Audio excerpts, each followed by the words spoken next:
Супруги Миллер были уверены, что их дочь Микаэла появится на свет целой и невредимой. Согласно всем анализам у пары, должна была родиться здоровая девочка. Вот почему Кит и Кристи сильно растерялись, впервые увидев долгожданную кроху. Молодым родителям показалось, что к голове их дочери прилип кусок оболочки плода. Однако принимавшие роды медики, едва заметив это, мигом увезли ребенка в палату интенсивной терапии. Чуть позже врачи поставили крохе диагноз.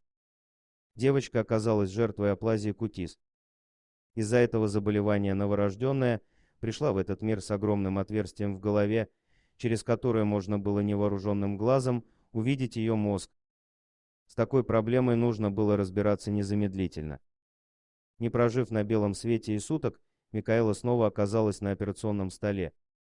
Трехчасовая операция по пересадке кожи увенчалась частичным успехом.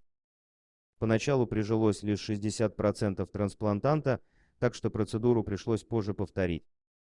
Все это время отец и мать девочки не находили себе места. Напомню, Киту и Кристи даже не дали толком увидеть ребенка после родов. К счастью, вскоре начали появляться хорошие новости.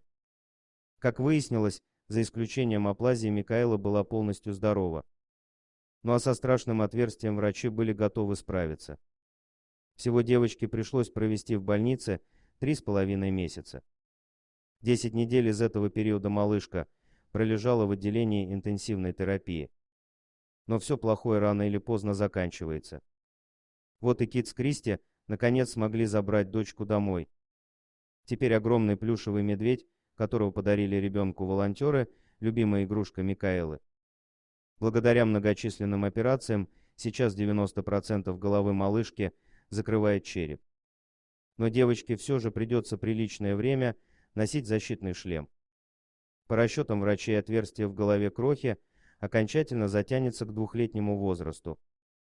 Если этого не произойдет, Микаэлу ждет еще одна операция. Родители малышки, впрочем, уверены, что с их дочкой все будет хорошо.